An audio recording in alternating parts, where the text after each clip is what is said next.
Hey everyone, Brian here from Vintage Classic Specialist. Happy Friday, everyone. It is time for another episode of Day in the Life of Vintage Classic Specialist. So I was pretty much inside the shop again today by my lonesome, although my team was around. But let's go ahead and jump in and talk about what I worked on today. So pretty much continued on this guy here, this super cool 66 Ghia, and mainly the brake job. And so today went ahead and built the back brakes. So everything's pretty much new here, from the rubber line all the way to the cylinders, even new hardware, new pads, or excuse me, shoes, wheel cylinder, etc. So yeah, went ahead and rebuilt these. Yesterday I had put on the backing plates with new seals and everything in here because one side was leaking. So we always do these in pairs, even though only one side was leaking. Probably just a matter of time before the other side started leaking. So we always do these in pairs. So yeah, I went ahead and finished up rebuilding the back brakes. If you remember yesterday, I also replaced the axle boots there, which one of them was leaking really bad. And then I moved on to the front and had another little surprise here that I'll tell you guys about in a minute. But yeah, I went ahead and also did the same with the front here. So new rubber hoses, new cylinders, new hardware, new shoes, of course. The drums for this car are at Candido's, who does the machine work on those for us. Those guys, if you want to look them up, they do front end alignments, tires, etc. Really good shop. They're here in Orange. They're, I don't know, probably less than a mile down Collins from us. They used to be across the fence from us. They moved into a bigger facility. So good for them. They're staying busy. Anyway, they are able to machine the drums. So I brought the drums over for this car. They looked okay. I don't think they're going to be too wore out to machine and put new surfaces on, which is always a good idea when you're replacing the shoes. So everything's new and the brakes should work amazingly. And then I went to go ahead and install the new master cylinder. Let's walk over to this side here real quick.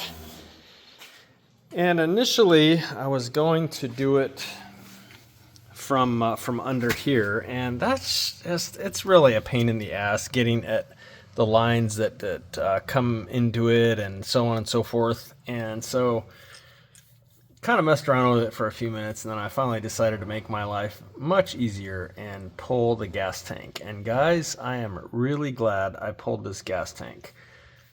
So of course the car has I don't know, maybe a third of a tank of gas, and I siphoned some out and then grabbed one of the guys to help me lift it out because it's still a bit heavy. Still had enough gas in it that I don't like to lift tanks out by myself because you're sort of bent over and I can have back issues. Anyway, so grabbed one of the guys, helped me lift it out.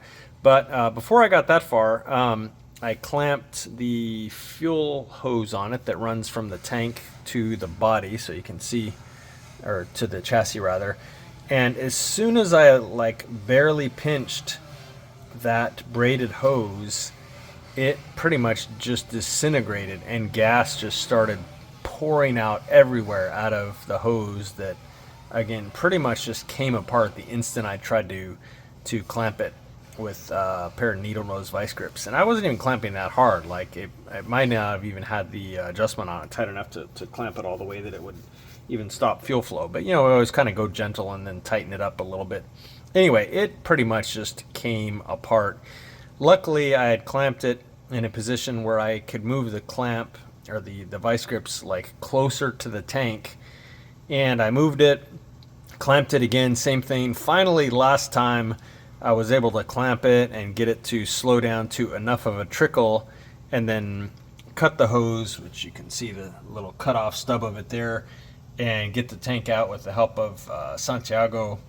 And so guys, look at this hose. This thing was so ready to go that it's just not even funny. I don't know if this is literally the original hose on this car, but this hose is so crusty that, yeah, again, you can see a couple places here where I tried to clamp it to remove the you know, to stop the fuel flow so that I could cut it and remove the tank. And yeah, I clamped it there initially and it just ruptured and started puking fuel everywhere. I then tried there, and then finally up here a little ways it held enough for us to get the tank out. But yeah, I'm really glad that I found that, because it's just a matter of time before this hose would have just let go on its own. And the driver probably, I don't think anything bad would have happened, but his gas would have started puking out all up underneath there. And he probably would have been driving and maybe not noticed and just ran out of gas. So I don't think anything too tragic would have happened, but it would have been highly inconvenient and would have made a huge mess, and he probably would have had to have the car towed home, etc., etc. So glad I decided to pull the tank and found that. I will be now inspecting the fuel hoses on the back of the car, which is not something that he asked me to do, but especially having seen this now, I will be checking those out. And the other thing I'm going to do while I'm here and the tank is out is replace the steering coupler. And honestly, it would probably be okay for another 60 years, but it does have some splits in it. And so, you know, while we're here, it's really not that much additional labor to just go ahead and undo the hardware and swap in a new one. And, you know, obviously steering is a safety issue. These joints, though, they are called rag joints for a reason. They do have cloth embedded in them. It's not just like a rubber puck. It has cloth in it. And if you guys, if you're a regular around the channel and you saw the joint that I showed, one of these joints that I showed you out of that black oval window that left the shop pretty recently, there was almost only cloth left, and the car was still a running, driving, steering car. So it's a really good design in that even if it fails, it's not necessarily, the original ones, okay, some aftermarket ones are pretty crappy, but the original ones at least are made and designed so that they can't really fail catastrophically and leave you without steering. However, that having been said, I'm going to go ahead and replace this one and the hardware because I'm already here anyway. So the other thing I did was, and now I'm wishing that I had done it here too, but here and here, I just got in there and cleaned up all the gunk. There was like literally, I don't know, a 1/4 inch thick layer on both sides here of just dirt and grease and grime buildup.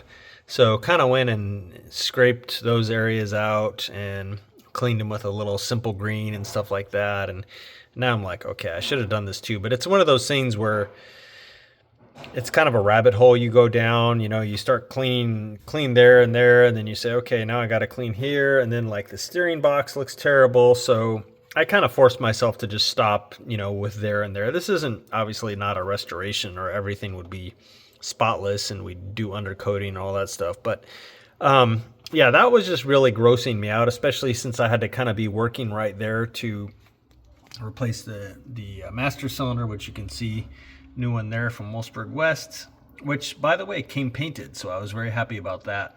It came painted and with a brake light switch on it. So that was cool. Anyway, so yeah, cleaned there and down there, and then replaced the master cylinder with the new one that you see here, reattached all the lines, and I pulled out the reservoir, which other than being dirty and having a lot of kind of sediment and gunk in it, was in really nice shape. So then reinstalled that with the new hose here that connects the hard line to the reservoir, and new plug here where it goes in, of course. So yeah, pretty much everything in the brake system is brand new with the exception of the hard lines. So these brakes should be good to go for a really long time and should be very safe. So that is pretty much what I did on this one today. Again, the big surprise being that fuel line pretty much disintegrated the second I basically touched it. So super glad that happened in my shop instead of with the customer out driving around in it. Again, being right here, there's no real electrical per se other than the brake light switch. I don't think a fire or anything would have happened if that let go, and he would have just lost all his gas and probably ended up stranded on the side of the road. But anyway, glad it happened here. So I did that, and the other very minor thing that I did was I finally got around to building the pedal assembly for the beautiful green one family 68 Ghia. So that's all together, and you see the new clutch cable hanging out there waiting for this pedal assembly. So yeah, I went ahead and stuck that together. I bought the parts for it, I don't know, maybe a week or so ago, and finally just decided to do it. It's been kind of haunting my workbench for a while. So anyway, put that together. The other thing happening today around here are the 67 Beetle. The white one is still getting plenty of metal and body work on it. And if you saw the thumbnail for today's video, you saw that we're putting a headliner in a super cool looking 66 bus. So let's walk outside and take a look at that for a second. Okay guys, here we go. So, sorry for all the grinding sounds. Body work still going on here on a Friday afternoon. So yeah, this is it. Super cool bus. I think the owner has done most of the work himself, which is very cool. I think he's replaced some panels, you know, done some body work, done some painting, cleaned out the whole inside, and mostly got it ready for us to put the headliner in, so we didn't have to do too much as far as preparation work for that. But yeah, Santiago has been hard at work installing the headliner, and you can see the padding is all in on the roof itself, and then the areas around the windows are pretty much all in, and around the front doors and around the windshield. So yeah, coming right in. We'll probably have it done probably like Monday or so it'll be done. And that is literally all this one's in for. I kind of asked him if he wanted us to like upholster his walkthrough section or whatever. He's gonna do it himself, which is super cool. But yeah, the headliner, he, I think, wisely didn't want to tackle that himself. It's very tricky. I think you've got to probably also kill a couple chickens to get a headliner to look good.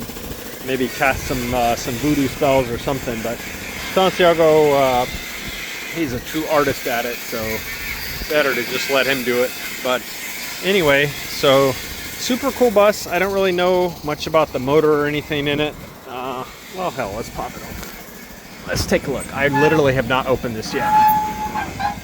Okay, there we go. So looks like probably stock 1600 dual port. So I'm sure it moves around good. He is actually talking about building or having built a big motor for it, like maybe a 2180 or something. So in the meantime, he can putt around with that little, I'm assuming 1600 dual port. Got big brakes on it. Obviously detailed Fuchs. Yeah, so there you guys go. This bus will probably still be here Monday, and I'll be able to show you the finished headliner. Maybe in tomorrow for a little while and have a short episode, but let's go back in here for a second. Anyway, that's it for today, guys. So again, I'll probably be in tomorrow, Saturday, for a short episode. I'm hoping to get the drums back from this one, and then I'll go ahead and at least install the drums. And if anyone else is around, I'm not sure if Santiago or Rene are working tomorrow. If they are, I may grab one of those guys and go ahead and bleed the brakes on this one. If not, then we'll just do it Monday when Rafa's around. But anyway, guys, that is it for today. So thank you as always for watching. Appreciate it. And we'll see you again soon. Bye.